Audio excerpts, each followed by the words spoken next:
Hello everyone, कैसे हैं आप लोग। तो बहुत सारे भाई कमेंट में किया कि भैया सीआईएसएफ का मैं तो फिजिकल हो गया लेकिन रिटन टेस्ट में जो है ना मोटिवेशन नहीं मारा बन रहा है, एडमिट कार्ड कब आएगा। ये सब सारी बातों को आज मैं अच्छे से बताऊंगा, ठीक है ना, कि आपका एडमिट कार्ड कब तक आ जाएगा और पढ़ने के लिए कौन सी बुक इम्पोर्टेंट है और साथ में कैसे आप तैयारी कर पाओगे ठीक से। ठीक है, तो देखिए मैं भी सीआईएसएफ का फिजिकल क्वालिफाई कर चुका हूँ और मैं किस बुक को रिकमेंड करता हूँ खासकर पढ़ने के लिए वो मैं स्टार्ट करता हूँ। ठीक है, तो सबसे पहले बात ये है कि मोटिवेशन का, कि भाई एडमिट कार्ड नहीं है तो मोटिवेशन कब आएगा, कैसे आएगा। हमें तो मन ही नहीं करता पढ़ने का, 4-5 महीने हो गए, होता है ना। तो एक बात जान लो, सीट 1200 के करीब में है ना, और आपका अदर कैटेगरी को टोटल मिला के 1200 है। और जान लो 3 से 4 बच्चे, लाख बच्चे, 5 लाख तक आपके फिजिकल क्वालिफाई किए हैं। ठीक है, अप्रॉक्स। ठीक है, उतने क्वालिफाई किए तो आपको सिलेक्शन कैसे होगा, 1100-1200 में कैसे आओगे, कैसे आओगे 1100-1200 में, बोलते हो ना। बस कुछ बच्चे होंगे फिजिकल क्वालिफाई कर ले, मस्त में फिजिकल हो गया क्वालिफाई, अब तो वर्दी आ गई, ऐसे ना आएगी। ऐसे मैं चाहूँगा तो मेरी आ जाएगी क्या, मेरी भी ना आएगी, किसी की नहीं आएगी विदाउट मेहनत। और सबसे पहले आप बोलते हो ना कि बुक कौन से लगाओ, सीआईएसएफ का बुक उतना ऑथेंटिक नहीं मिल पाता मार्केट में, कहाँ से क्या लगाओ। देखो सिलेबस सेम है एसएससी जीडी का ही, और मैंने सिलेबस जब ऑफिशियल देखा कहीं कहीं पे तो आपका एडवांस पार्ट भी दे रखा था। आपके जीडी में एडवांस पार्ट उतने नहीं पूछे जाते हैं, लेकिन सीआईएसएफ में आपके पूछे जाते हैं। तो अब ट्रायंगल को भी पढ़ना होगा, मेंसुरेशन तो इसमें भी कवर कर लोगे, आपका ट्रायंगल हो गया, अलजेब्रा हो गया, वो सब पढ़ना पड़ेगा।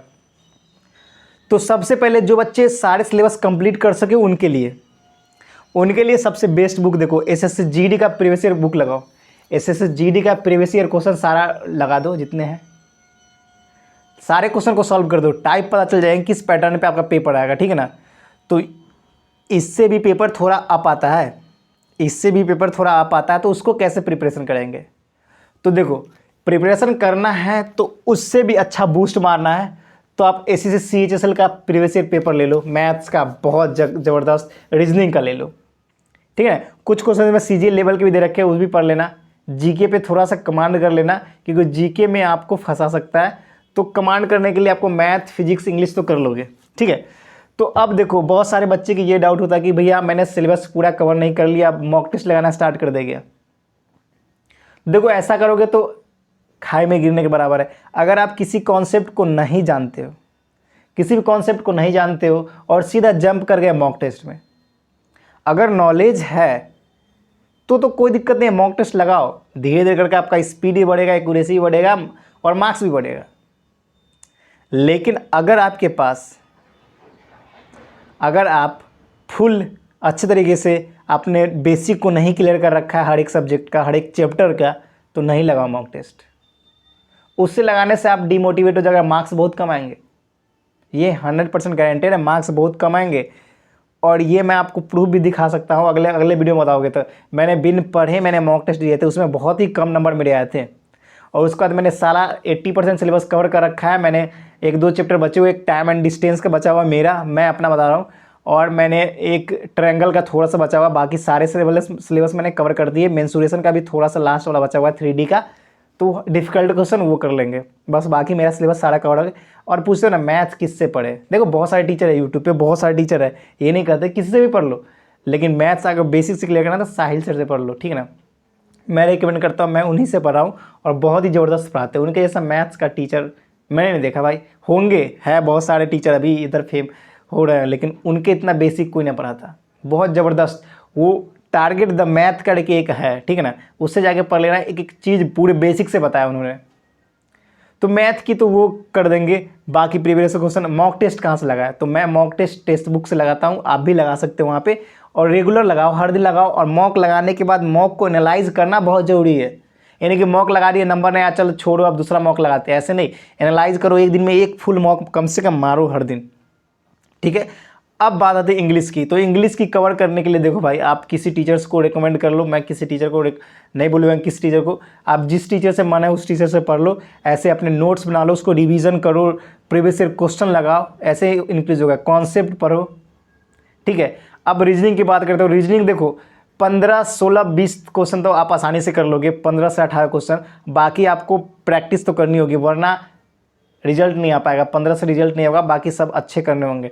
तो उसके लिए आप ब्लड रिलेशन हो गया आपका, उसके बाद बच्चे का मोस्ट इंपॉर्टेंट जो आप बोलते हैं ना, क्या बोलते हैं उस चैप्टर का, जो सर्कल वाला दे रखा है, और उसमें सिटिंग अरेंजमेंट। सिटिंग अरेंजमेंट बहुत सारे बच्चे का फंसता है, वो मैक्सिमम बच्चे छोड़ते हैं और रिजल्ट उसी से आता है। जो बच्चा सिटिंग अरेंजमेंट बना लेता है ना, बाकी पेपर फोड़ देता है। फिर वो ब्लड रिलेशन का हार्ट के एक आध क्वेश्चन ब्लड रिलेशन का छोड़ता है, सिटिंग अरेंजमेंट बना लिया, बस 25 में 24, 30 लाया। रीजनिंग में झक्कास है, मैथ्स में ऐसे ही फाड़ देता है।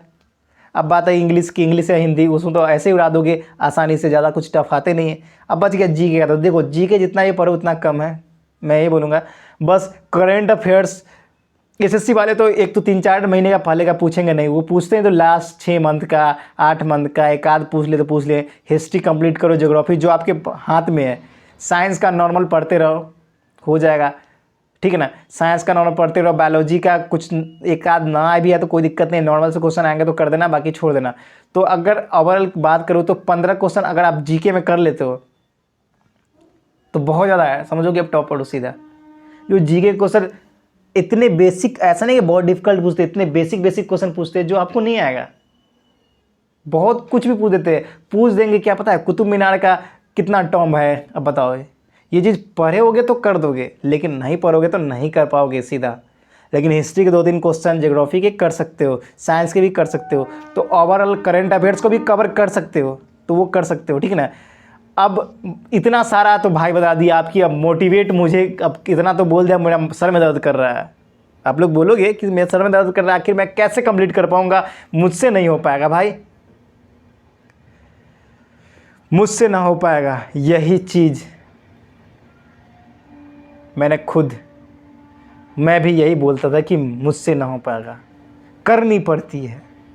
पेरेंट्स के कभी देखा है मैंने, ये नहीं बोल रहा हूँ मैं आपको कोई बहुत बड़ा मैं इन्फॉर्मेशन वाला बंदा नहीं हूँ कि सीधा कि हाँ भाई ये पढ़ लो वो कर लो, ऐसा कुछ नहीं भाई। देख, मैं आपका दोस्त हूँ, और आप हर एक स्टूडेंट जो छोटा, जिसको कुछ ना आता, मतलब जो मिडिल क्लास और लोअर बच्चे होते हैं जिनको उतना पढ़ने में मन नहीं लगता, उसकी दिल की बात बोल रहा हूँ, क्योंकि मैं भी उसी लेवल का हूँ। ऐसा नहीं है कि मैं भी बहुत कुछ जानता हूँ, ठीक है। तो ऐसे करने से आपकी स्पीड और एक्यूरेसी बढ़ेगी, इसलिए मैं बता रहा हूँ। ये ना मैंने मॉक टेस्ट में एनालाइज किया है।